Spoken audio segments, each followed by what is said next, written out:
Previously on Starseed Psyche, Kyo Adachi died in bombings enacted by cybernetic beings called the Kyuserax, who are heavily suspected of being made and sent by the Kyusidians, a race of aliens that have long asserted themselves to have come to Earth to help humanity.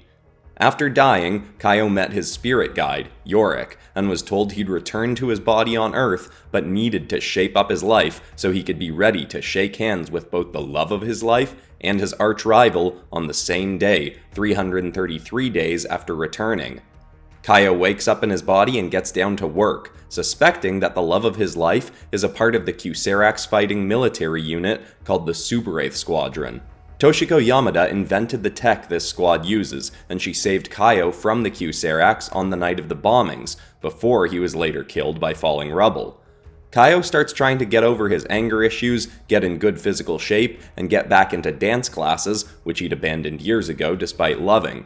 He also parts ways with his angry friends after meeting Chipansaal Akalee, or Chip, a jack gym rat and nutritionist with a southern accent despite having Indian heritage. They're both trying to get into the Suberaith program, and after 6 months since Kyo's experience with Yorick, both he and Chip qualify for Suberaith Tryouts. But qualifying for tryouts and making it through them are two very different things. If you're enjoying this story, please consider liking, subscribing, or sharing the series playlist with someone else who it may appeal to. Now, enjoy the next chapters of Starseed Psyche. After a few months of hanging out with Chip regularly, I'd started to feel weird about the fact that I'd never told him my experience meeting Yorick. He knew I'd been hurt in the bombings, but not much beyond that. I'd never planned on telling anyone, out of concern they'd think I was crazy, but after a couple months, I knew Chip well enough to know that he'd not react weirdly. Would he believe me, though? If he didn't, I felt like that could make things awkward between us. Luckily, the night before Suberaith Tryouts, an opportunity presented itself. Chip and I were hanging at his apartment. Like me, he lived in the Shibuya ward, though his place was a fair bit nicer and cleaner than mine. In his main living area, he actually had room for a long, comfy blue couch, a table that sat 4, and a rack of weights that ranged from 20 to 100 pounds. He was anxiously doing curls with the 70-pound dumbbells. I was sat on his couch, doing my best to relax. "Don't you think you should cool it the night before the tryouts? You don't want to be sore tomorrow," I said, knowing that he probably knew what to do fitness-wise better than I did. He kept pumping. I know, I'll stop soon. It's just, lifting calms me down. I wish we knew what the test was gonna be like, I'm all good with surprises and whatnot, but I also like being mentally prepared. What are you up to? I can hear you breathing louder than usual," I replied. "I'm trying something called box breathing or tactical breathing. I was reading about how American Navy SEALs use it to calm down in high-stress situations. You breathe in for a count of 4, hold your breath for 4, breathe out for 4 seconds, hold for 4 with everything exhaled, then repeat." Never really thought about how good military people have to be at managing stress, but after a few minutes of doing this breathing, I can definitely see how it helps. "Well, I like the sound of that, and we'll happily give it a try. After I do another 20 reps or so." This was the first time I remembered seeing Chip nervous. Not that he seemed that off his usual self. It had kind of blown my mind that Chip didn't have any close friends before me. Even if he had only been in Japan for a few years and had only gotten the language down recently, it was hard to imagine him struggling to make friends. He frequently struck up conversations with people wherever he went and was super friendly to everyone. Though, a few weeks after meeting him, I had learned one rule he had about hanging out with him that could definitely tick some people off. I also realized I'd never asked him about it. I figured that may be a good way to distract him from his nerves. "Hey, Chip, you know your rule about hanging out with friends?" He nodded, still doing curls. "If you can't enjoy my company sober, you can't enjoy my company. What about it, friendo?" Has that always been a rule for you, or, was it only after you started getting shredded, or what? I asked. I hadn't cared about the rule at all. I used to drink a fair amount, but after my experience meeting Yorick, I drank a couple times to relax, but found it easily brought out my anger. It felt too counterproductive, so I just stopped. Hanging with Chip had meant it had never been tempting to get back into it. Chip finally put down his weights. "I'm happy to tell you, friendo, but you gotta promise not to judge me for it, you hear?" I was a bit surprised by the request. Yeah, of course not. He nodded and sat himself down on the other side of the couch, making less eye contact than usual. I mean, still a lot more than the average person, but less than usual for him. Well, back when I first moved to Japan and had no friends or family here and couldn't talk so good as I can now, I was desperate to just hang out with whoever would hang out with me. Started getting into some pretty heavy party scenes, and while I was doing good stuff for my health and fitness during the day, at night I'd do whatever everyone else at the party was doing. Thought I was doing it to fit in, but realized later that wasn't really it. I was just sort of distracting myself from life and my problems. Wasn't even really making friends because we was all so drunk or whatever else that we didn't really get a chance to know each other. One night the folks I'd gone out partying with were all passing around something. To be honest, I don't even really know what it was, but you can bet your bonnet it wasn't a legal substance. I took it and I honestly can't completely explain what happened next. Once whatever it was kicked in, it was sort of like all time disappeared. All my nerves about making friends and being in a new country got amplified like crazy. I sprinted out of there and was just sitting in an alley shaking, feeling like once I'd sat down I couldn't stand back up. Felt like somebody else had control of my body. I don't know if this really happened or not, but I remember some folks walking past me a couple times. I tried asking them for help, and they just looked at me like I was some kind of mutant and ran way faster than all get out. Was probably there for hours and felt truly horrible. At least I did until some new feeling came over me. I guess I'd closed my eyes or something, and I had this intense feeling like I was being gently held in the hands of Krishna. That's like the supreme god of gods in Hinduism. Oh, I didn't know you were Hindu. I sorta am. I mean, my folks moved us from India out to Texas when I was 2, so I got some from my parents, but not so much from the rest of our community growing up. I'd still say I'm a Hindu, just not as up on the practice as most other folks is. Anyway, finally I was feeling kinda nice and relaxed. Then I started getting... it was sorta like a lecture from Krishna, but not in a way where I felt like he was judging me or nothing. More like a real calm, supportive parent that just caught you doing something stupid. He said to me, many people in the world struggle to enjoy life sober of distracting substances. Some of those substances may have their time and place, but you will not live your life needing them to enjoy the beauty to be found in the world and in mankind. Despite how your path began, you can still be good for those around you, but more so when you are free of unnecessary substances. That hit me like a ton of bricks, and when I finally started sobering up in that alley, I decided I was never going to have nothing stronger than coffee again. I was also going to hang out with folks who were happy to do the same when they were around me. You want to go out drinking or whatever else, I got no judgment at all for that, but when we're hanging, like I said, if you can't enjoy my company sober, you can't enjoy my company. Folks who were cool with that were a bit harder to find than I would have thought. Till I met you, that is, friendo. It was hard to picture Chip in the state that he'd just explained in that alley, but striking me more than that was the fact that he may have just opened up a perfect doorway for me to finally tell him about my experience. So, do you think it was really Krishna helping you, or was it just the thing you'd taken making you think that? He leaned his head back and looked up at the ceiling. I don't know. Part of me does think it was Krishna, but either way, the effect was the same.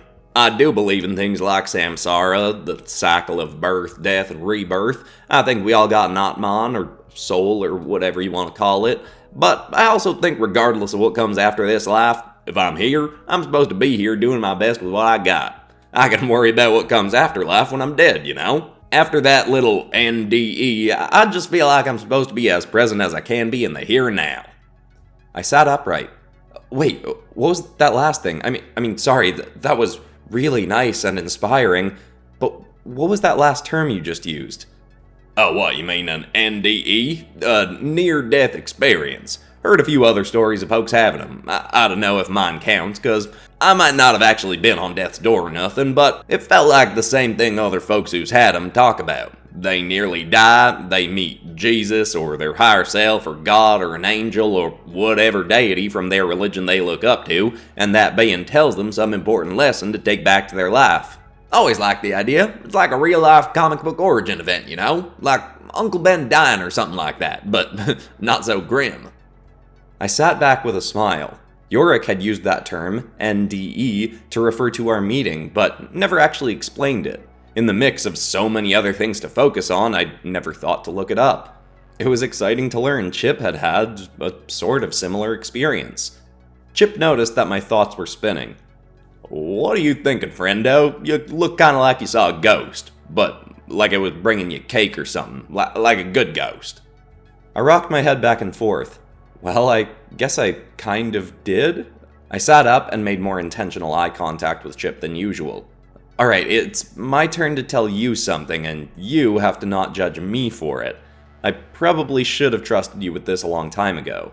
I explained everything that had happened the night of the first Kyuserax attack. I told him about Yorick seeing my dad's dying message again, and the coming meeting with the love of my life and my rival. I even told him about the angel numbers I often saw as signs from Yorick, and how meeting Chip had felt guided by the fact that the best version of me Yorick had shown me had had crazy nice shoulders, kind of like Chip. Chip reacted to the whole story like it was the coolest thing he'd ever heard. He was off the couch and pacing and bouncing up and down. But by the end, when I wrapped up the tale, he put his fists on his waist and said, "Kyo Adachi, I am disappointed in you." "Oh, wait, what? Why?" He started pacing again. "You've had this incredible experience sitting in your back pocket and you never told me nothing about it? For shame. But I guess I hadn't offered up mine either, so all's fair.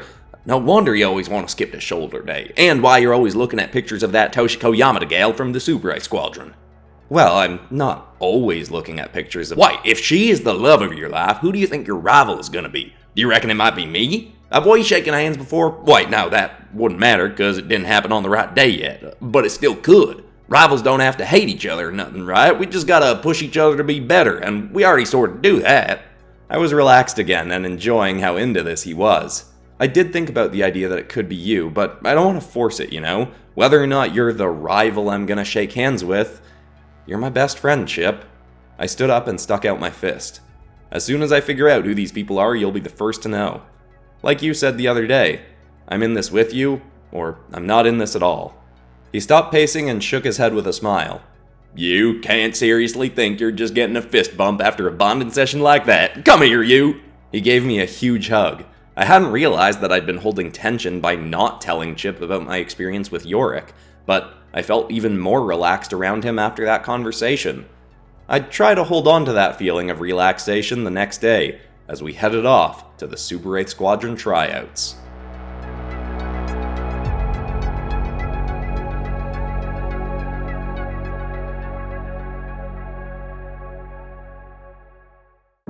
It took us about an hour to get to the site where we were doing the Suberaith Squad Tryouts. It was a new, slick-looking military facility that I'd seen pictures of from above, but being there felt very different.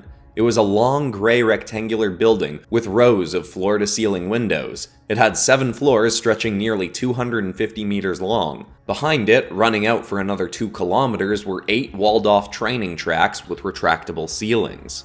I'd seen close-up images of what kind of training went on inside those tracks, but not enough to know what we were going to be put through that day. When we arrived outside the base, we went up to the registration tables. We showed proof of our biological age markers, then gave our names. We were put down into the system on a table, then each handed a wristband with a green light illuminated on it. We were told to tighten it firmly against our wrist and leave it on for the duration of the test. Once we got our band, we were instructed to jog to the back of the facility to the start of the 8 tracks. Chip and I started our jog, debating whether to run it as fast as we could, or just jog as instructed. Some had clearly taken the instruction as a challenge and were booking it. Everyone was starting at different times, so it didn't seem like it could be a race, but then again, maybe the bracelets measured our times. Ending our debate, Chip said, "Might as well move to impress the whole while we're here, right?" I nodded and we both started to run as fast as we could. Or, at least I did. As big as Chip was, he was also incredibly fast. If this was a real race between us, he'd probably do better. Although, not likely by much. Dance classes had meant I did cardio more often, and my endurance had been steadily improving. Still, Chip had a few years of exercising on me. We made it to the back of the 8 tracks to see that there were 2 armed guards in front of the entrance to each one. There were sliding metal doors down in front of each one and a large thin television screen above each that, for the moment, was just showing a waving Japanese flag. There were only about 40 people by the time we got there, but plenty more were coming in behind us. Over the next half hour, the numbers filled out to I don't really know, but it seemed like nearly 1,000 people. Everyone there looked incredibly fit. Even if I had hit the right biological age marker, I was still probably one of the least physically fit people there. I was getting nervous as more and more super fit people poured in, so eventually I just went back to the tactical breathing. It didn't get rid of all my nerves, partially because I kept getting distracted from doing it, but it helped. Finally, a voice rang out over the speakers. "Good morning, potential recruits." On the screens appeared General Yamada Ritsu, leader of the 1st Suberaith Squadron and Yamada Toshiko's mother. As she spoke, the armed guards walked forward from their posts and started dividing the crowds into 8 groups, leading us all towards the unopened track doors. "Today we will be testing you physically and psychologically to determine who among you is fit to move forward into Suberaith training. Half of you will be gone after the first test. Conduct yourselves inappropriately and you will be immediately removed from testing. Our world is in danger and we are not wasting time with immature behavior." The track doors started sliding open. Inside the one in front of Chip and our group of 100 or so was the start of an obstacle course. Along the walls going all the way down, there were more guards armed with weapons that had massive barrels. They almost looked like they were grenade launchers, though I assumed that couldn't be the case. These soldiers wore suits that somewhat resembled the design of the Suberaith suits, but clearly were not the same, lacking the distinct blades from that attire. General Yamada continued. "If any soldier interacts with you, you have permission to interact with them as you see fit. If they do not interact with you, you may not engage with them. If you understand, firmly strike your bracelet to your chest twice." We all did as instructed, and as soon as we did, a ding sound came from our bracelets. She then continued by saying, "Your first test begins now. Move hastily to the end of the track before you. Go." I hadn't been ready for it to start so soon, but luckily Chip grabbed my arm and pulled me forward to start my run. We both booked it into the track. As soon as we ran past the walls, surrounded by dozens of other running potential recruits, our feet sunk nearly up to our knees in thick, freezing cold mud. I ignored the shock and did my best to keep trudging forward. Chip was taller, so he had an easier time, but wasn't moving too far ahead. Suddenly, I felt a hand press enough on my shoulder that I dropped to one knee, getting covered up to my waist in mud. "Can't even hold yourself up, kid? You're not making it through this." The words were snarled by a shredded dude in a muscle shirt with a short-trimmed mohawk as he flung himself forward off my shoulder. He actually looked kind of familiar, but I didn't know why. Regardless, he was infuriatingly using other people to keep himself as far out of the mud as he could as he darted towards the front of the pack. I immediately wanted to catch that guy and try pounding his head in. Chip saw that I'd gone down and grabbed my arm to pull me up. That sort of frustrated me too. I didn't want anyone to think I needed help, but knew Chip had only meant good by offering a hand. We were in this together, and if I got a chance, I'd be sure to help him out too. I let the anger pass and focused. At the edge of the mud, it got a bit deeper just before reaching a net that went up nearly 5 meters and had a long pool on the other side of it. Chip started climbing just ahead of me, but as I started clambering up, I found I was catching him pretty quick. I also saw that the first guy going over the top was the Mohawk guy. As soon as he was getting over it though, there was a loud thunk sound. He yelled out in pain and fell off the net, slamming into the water on the other side. I hadn't seen what hit him, but did notice one of the soldiers along the wall was aiming his weapon at the guy again. Before I could see another shot go off, Chip yelled out in pain too. I turned back and saw him starting to fall from the net. I immediately reached out an arm. He did as well.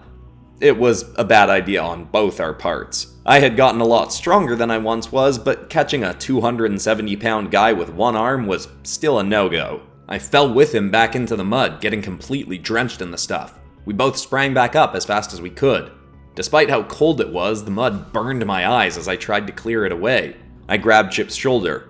"You okay? What hit you?" Before he could answer, there was another thunk. Chip cried out again, grabbing his side. This time, I saw it. Something like a beanbag flopped into the mud, bouncing off Chip. A soldier near the wall was cocking his gun and aiming up at Chip again. We were now near the back of the pack as the last of the potential recruits were scaling the net. Despite the gun aimed at him, Chip started climbing. "Come on, Kyo, it hurts, but now that I know it's coming, I can climb through it. Was just the shock is all." He was hit again, this time in the shoulder, and released his grip, nearly falling once more. Chip just regained his hold and kept on climbing. I glanced back and noticed Mohawk Guy had jumped out of the pool, run up to the soldier shooting at him, and snagged his gun away. Pretty easily. The soldier hadn't even put up a fight, he just raised his hands when his gun was gone. Still, the Mohawk Guy aimed up the gun furiously and fired it at the soldier's crotch. He then tossed the gun into the pool and jumped back in to keep swimming to the next challenge. I wanted to try taking the gun off the guy targeting Chip, but as General Yamada had said, I couldn't interact with a soldier if they didn't interact with me first. Still, there was something I could do. I sped up the net on Chip's other side and got between him and the soldier. Kyo, you're a crazy son of a gun. Respect and appreciate you, but be careful. Those things hurt something fierce. I looked back at the soldier briefly. His gun was down and his finger was to his ear. He hadn't fired again by the time we reached the top of the net and climbed over. As soon as we got over the top, though, I heard the same distinct thunk, and my waist was hit so hard that I bashed into Chip and fell.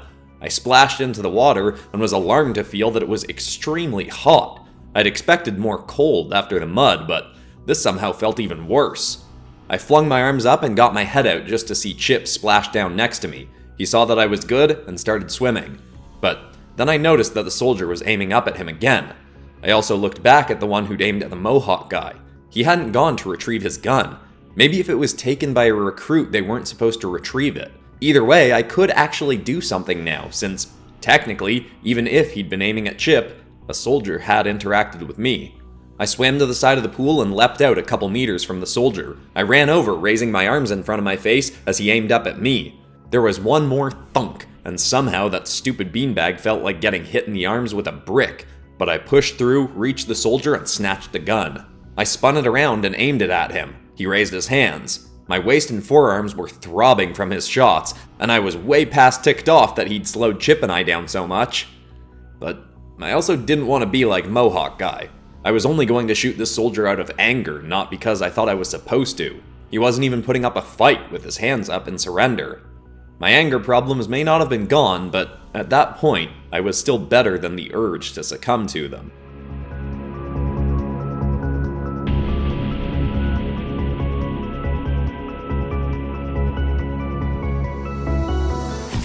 I tossed the gun into the pool behind Chip and dove back in the water. I realized after the fact that I jumped in a bit farther ahead from where I'd gotten out, which had me worried I could get in trouble for cheating or something, but it was too late to change what I'd done, so I just swam after Chip, who'd clearly slowed down enough to wait for me. You're an absolute legend, friendo. I owe you one. I was choking on uncomfortably hot water when I reached the set of ladders that took us up to the next challenge. We weren't shot at again as we climbed up and came to a long stretch of monkey bars over another pit of mud. When some people fell off, they turned back to climb the ladders again, and some just kept going forward, ignoring the rest of the bars. I didn't know which I'd do if I fell, but decided to just focus on not falling. Before I could grab the bars, a short, limber girl with dark purple hair grabbed a set and flung herself into the air above them. She landed on top of them on her feet and started running across the bars. I was angry that she was showing off at first, but softened a bit as I noticed she made sure to avoid stepping on anyone's fingers below her. She was obviously not as bad as Mohawk Guy, who was way ahead now. Two soldiers started firing beanbags at the purple-haired girl. She saw the shots coming and incredibly did a front flip over them, landed on the bars, and kept running. Chip started swinging, skipping 2 bars at a time as he said, Dang, look at her go! I knew I should have learned parkour before coming here. I was tempted to try it myself. My balance had improved a lot since my first dance classes, but if I fell while up there, I could smash my face pretty badly on the bars. I'd rather just fall into mud. I wiped as much water and mud off my hands as I could and started swinging across the bars. My grip slipped a few times, but I made it to the other side without falling, and started into the next stretch. Because of the people who had fallen, Chip and I regained some ground on the rest of the group. There were more fairly standard obstacle course challenges, and through them all, Chip and I were slowly pushing our way closer to the front of the pack. Some people were better in some terrains than others, but Chip and I were both pretty well-rounded, so with no soldiers shooting at us anymore, we made it through fairly easily. I was pretty proud of how I was faring against this crowd by the time we got near the final stretch. It started as just an empty field, but somehow ahead of us they'd made a pretty well-contained section of thick green smoke. We reached what was essentially a wall of the stuff and stopped. Chip and I looked at each other just before going in. Chip put a hand on my shoulder, and I nodded. I put mine on him too, and we ran into it together. Immediately, my vision reduced to nothing but swirling green haze. I heard more beanbag guns firing, but none were hitting us. I almost wondered if it was just the sound, trying to psych us out. When we'd run a fair way through, I started to hear a sloshing sound.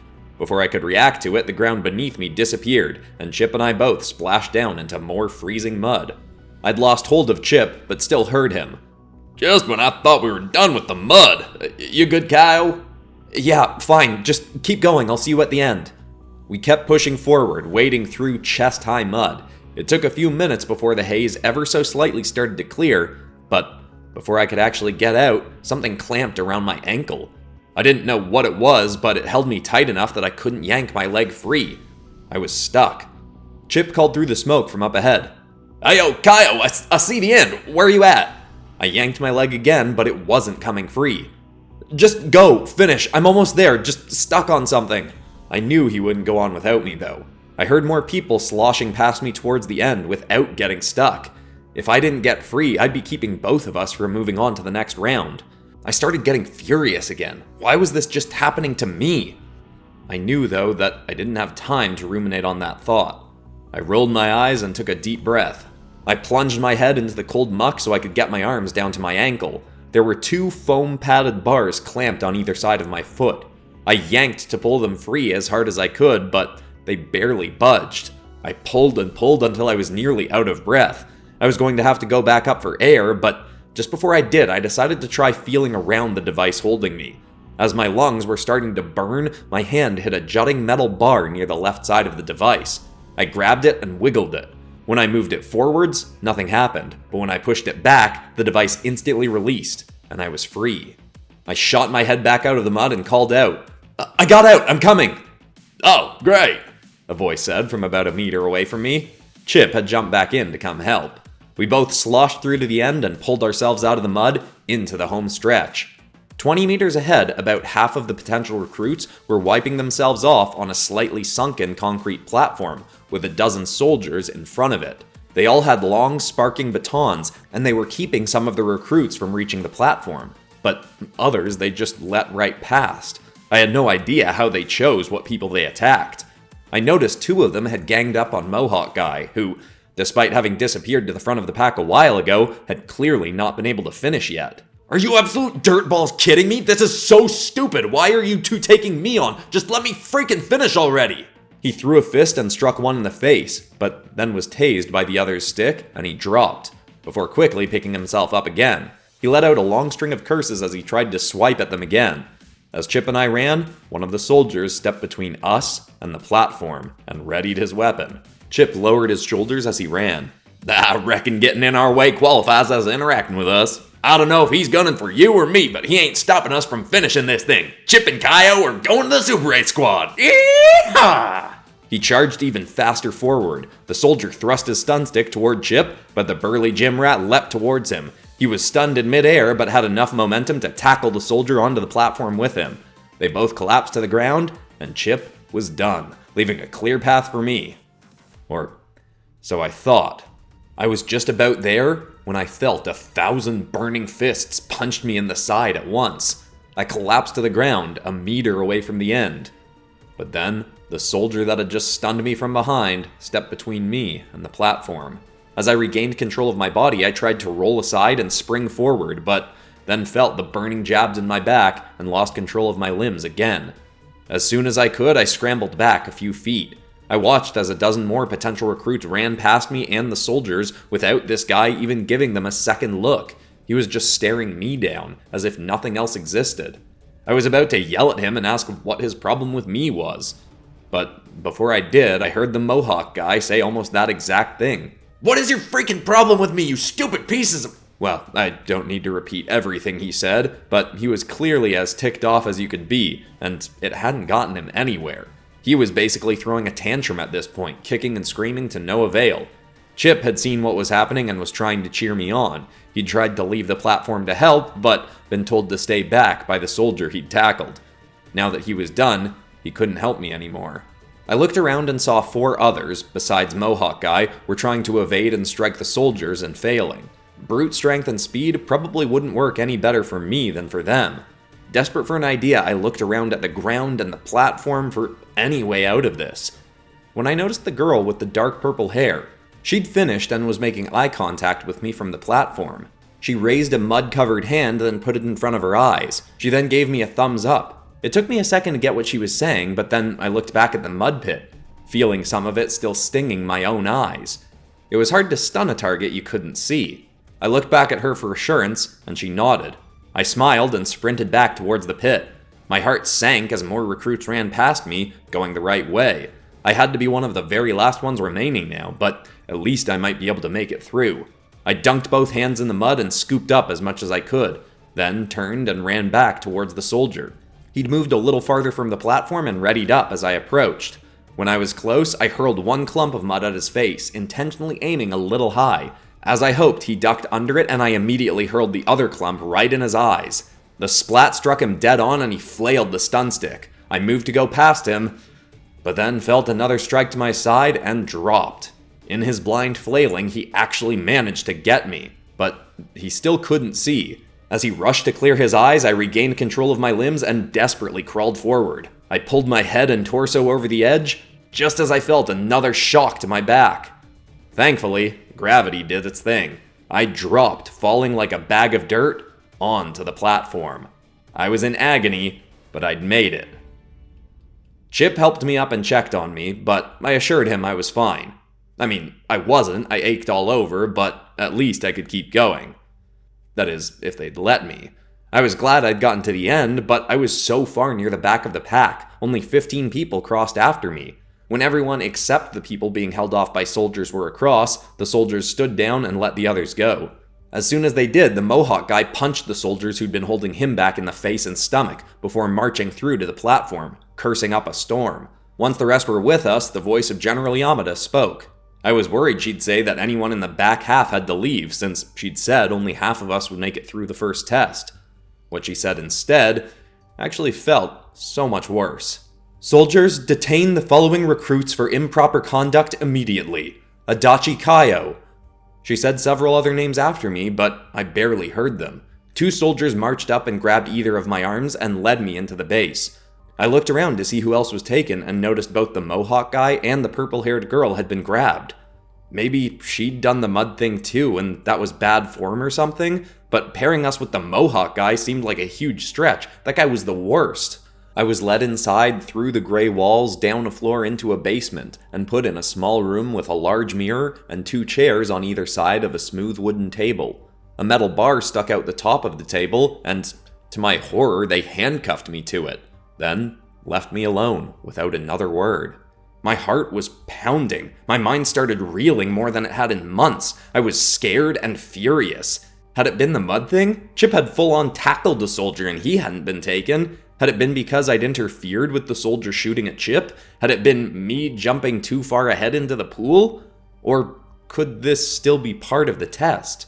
The more I thought, the more I felt like I was descending into an inescapable loop of anxiety and rage. I wanted to look for a clock to see if there was any reassurance I could get from Yorick, but there wasn't one in the room. I was on the brink of just screaming. But then I looked again at the bracelet they'd given me. I thought about what General Yamada had said. They were testing us physically and psychologically. And in a way, for months now, I had been testing myself that way too. Maybe this was part of the test, or maybe it wasn't, but either way, whether they were still testing me or not, this was a perfect time for me to test myself. I was trying to stop being so angry all the time, and now I was in a situation where it felt totally justified to be angry. If I could control myself here, I could do it anywhere. I sat up straight looking as calm as I could and just started doing the tactical breathing. At first, it felt forced, but after 5 minutes straight, then on to 10, I was as calm as if I were just back at Chip's apartment, hanging out. Thoughts came back, making me think that maybe I was supposed to try and escape the handcuffs or that I was being watched, but I just let them pass and kept on breathing. Eventually, I even managed to crack a smile. I knew it was possible I'd just done worse than failing the tryouts, but I felt like, in the very least, I'd just taken a very big victory over my old angry self. Whatever happened next, I'd be facing it as the best version of me I'd ever been. Which was good considering who eventually came marching through that door.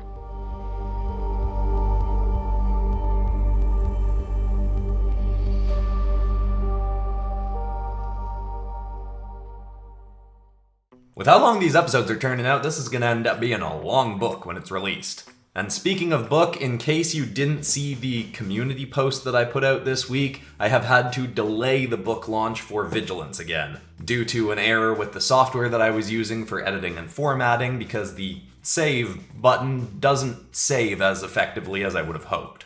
But that actually kind of prompts me into today's positive or inspiring note to end the video with, which is the fact that when I noticed that this error had happened and I lost a ton of the editing, which I'd spent a ton of time doing and had been a very tedious and exhausting process, the book launch had been about 2 hours away from being finalized to a point where I couldn't retract it. I saw the error had happened and I went full-blown old-school Kyo Adachi. Like, I was raging, I was stomping around my apartment, I was swearing at my computer as I was trying to figure out what went wrong and if there was any way to fix it, and was figuring out that there kinda wasn't. And I was getting in contact with customer support, and important note, I didn't rage at a customer support person.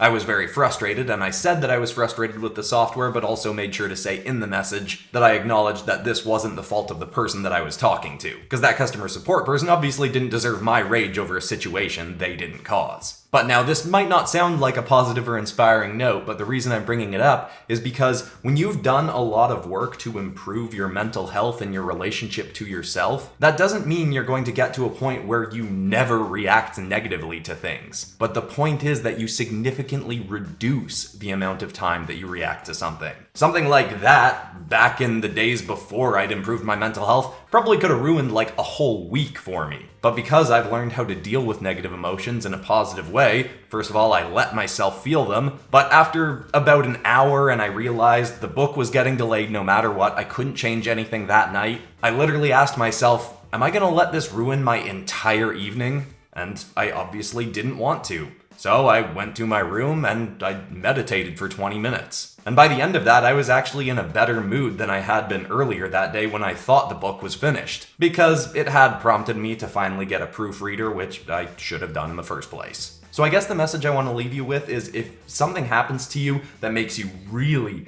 angry or sad or upset or whatever negative emotion it is, once you've let yourself feel it a little bit, make sure to ask yourself, is this worth ruining my evening, day, week, or month over? Or can I accept that it happened and still go on enjoying myself while making sure to make whatever changes or fixes I need to based on the situation? That was probably a pretty long, positive, or inspiring note, but it was already a long episode anyway, so I hope that's inspiring. I love you all, and I'll see you all in the next episode on Monday. The second last episode of Summoner's Beasts, because, yes, little plot twist, I have extended Summoner's Beasts one more episode because the script for the finale was way too long. So next week you get 2 more Summoner's Beasts episodes, and I will see you there. Goodbye.